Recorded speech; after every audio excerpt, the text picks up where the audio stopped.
Hello, today I'm going to discuss the massive propaganda that is going on about all these uprisings all over the world, and we're going to play our weekly Connect the Dot game because I'm going to show you that if you do not understand this propaganda, you might not see a connection, but I'm going to explain why, if you cannot see through this propaganda to the truth of these political uprisings and what they're really about, money, power, control of resources in a nation, and actually theft of resources of a nation, then you cannot possibly understand what is going on with the global monetary banking system, gold and silver, the truth about this. So you'll be misled in anything you try to do to build wealth if you're misled by these political campaigns or propaganda. So what I'm going to discuss is basically a leaked conversation that happened at the Turkish ministry between key members of the Turkish military and political leaders. So let me just read you a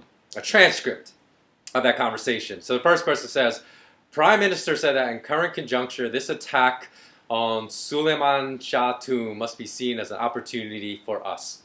Next person says, I'll send 4 men from Syria if that's what it takes. I'll make up a cause of war by ordering a missile attack on Turkey.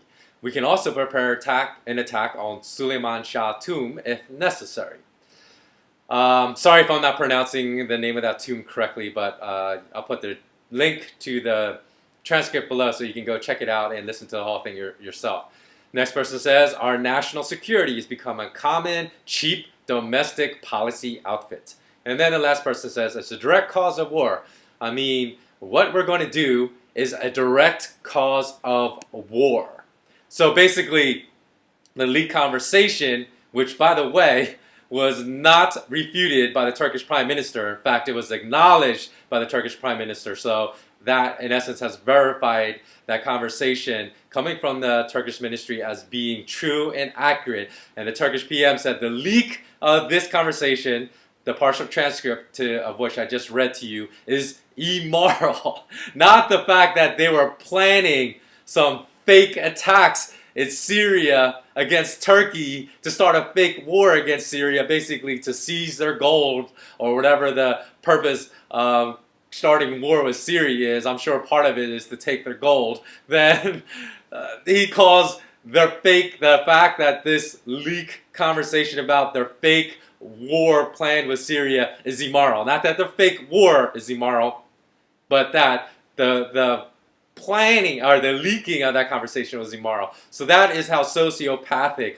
a lot of these leaders are today. Like I said, and I've talked about this issue over and over and over again. I've talked about the issue in Ukraine and now how there's a conversation between 2 EU diplomats that talked about the current Ukrainian regime, which overthrew the prior Ukrainian regime, actually hiring snipers to kill protesters and blaming it on the prior Ukrainian regime to kick the prior Ukrainian regime out. So they actually hired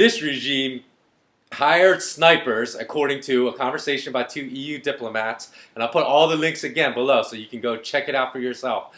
And to kill, I believe it was over 23 people, including cops, and blame it on the other prior regime to foment such discontent and anger against the other regime to kick it out. So in Ukraine, again, you can go do this research yourself. You see Chevron wants in for fracking, Monsanto wants in to take over and supplant all the natural wheat fields with their GMO crops. And again, I said Ukraine had 12 billion of debt coming due to EU banks that they couldn't repay, that the regime that was just kicked out probably would not have repaid, but now the new regime will take IMF loans to repay those EU banks so they don't fail. And then, of course, those loans always have stipulations which hurt the people and kill the people of Ukraine, and while putting the bankers in control of all their resources. So if you look time and time again, this is happening, but people don't see it through the propaganda. They always see what is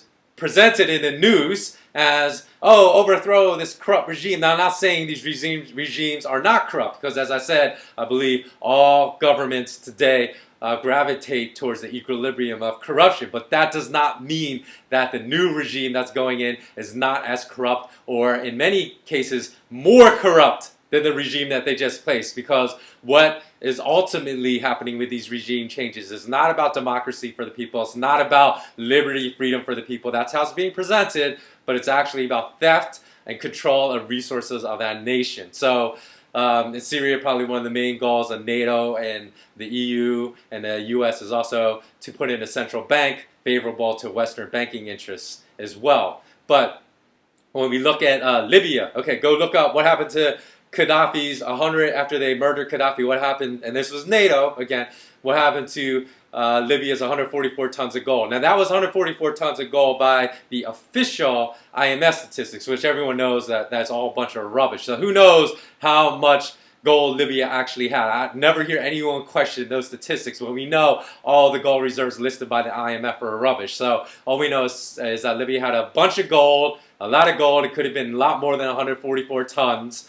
It could have been north of 200 tons, north of 300 tons. And all we know, if you go Google, look up, it's gone. NATO took it. And you know the Western bankers have it. It was never given back. If it's really for democracy and for doing what's right for the country of Libya, why was that gold not held in reserve for the Libyan people? But that gold is gone. Libya will never see it again.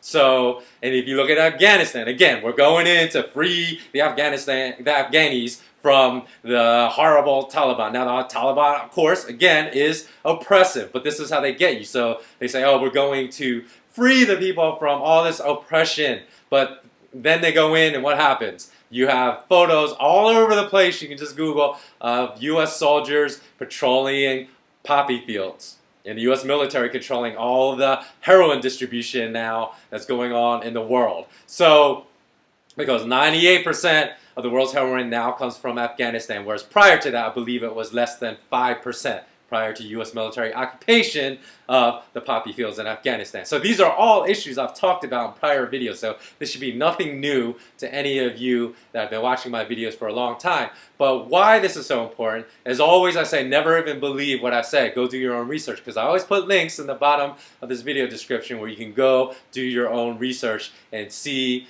if what I'm saying is factually correct or not. So if you're skeptical, and you go to all these links and you read up and you see indisputable evidence that what I'm talking about in this video is true, then you have to realize, because the right-hand woman of John Kerry, U.S. Secretary of State John Kerry, his assistant Victoria Nuland, said that the U.S. spent at least $5 billion fomenting dissent in Ukraine to get the prior Ukrainian regime out and to supplant it with this new regime. And so think about that, $5 billion, okay? And this is just the amount of money that they're spending in Ukraine, just one country alone. So this doesn't have to do with the money that NATO and the US, the EU are spending, fostering the Arab Spring in Middle Eastern and Arab nations, because again, Arab Spring has nothing to do with democracy. They're telling you it does, of course. The corrupt governments like in Egypt, obviously Mubarak was corrupt, but that doesn't mean an honest regime is being put in place. It all has to do with controlling the monetary supply, controlling the gold of these countries, or actually thievery, stealing the gold of a lot of these countries as well. So, I've talked about all these points again numerous times in previous videos, but why it's important to realize that is that, think about it, they're spending $5 billion just in Ukraine, and billions and billions more in fostering dissent in Arab nations. And think about how much money they're spending to spread disinformation about gold and silver and about the monetary system. So they're spending $5 billion, and they must be spending, because controlling this whole Ponzi scheme of fiat currency versus having real specie money that has intrinsic value like gold and silver is infinitely more important than what they're doing in Ukraine or what they're doing with their Arab Spring uprisings and whatnot. So think about how much money they are spending to misinform you, to spread disinformation. Think about if I had just 1% of the money they spend in Ukraine, not to talk about all the other countries, 1%. If I had $50 million, right, to produce, say, a movie to explain to you the illegitimacy and the criminality of this current banking system, I guarantee you that I can move entire countries to going into gold and silver back 100% gold, silver, not fractional reserve gold, not fractional reserve silver, not money backed by a fractional amount of gold, so 100% back gold and silver money. I can move people to do this. So just think about all the money that's being spent to misinform you, and you have to realize that you're getting no true news through any major media network that's in your country, regardless of what country you live in.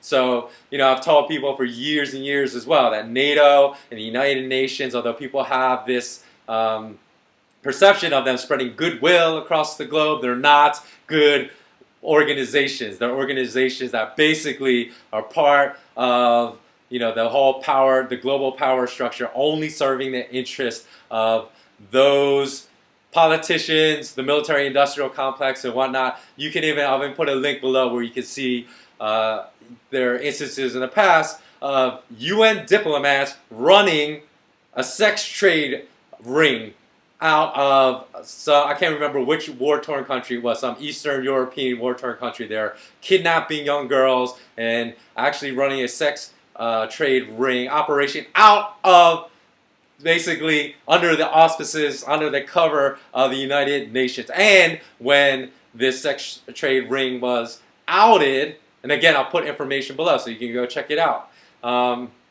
The United Nations, I don't know what they call the chief of the United Nations, I'm not sure, but the head of the United Nations basically covered it up, swept it all under the rug, and I'm not really sure because I haven't researched what happened afterwards, but I know in the immediate aftermath of it, those employees that were found to run this sex trade ring weren't even fired from the United Nations. They were allowed to remain employees of the United Nations. Okay, so that doesn't show you how corrupt these entities are, like NATO, which basically is cooperating with the U.S. military and patrolling opium fields, poppy fields in Afghanistan, which basically went into Libya and stole Libya's 144 tons minimum of gold and whatnot, that you have to be able to connect all these dots and see what's really going on. And if you can't, again, like I said, if you don't understand the politics of what's going on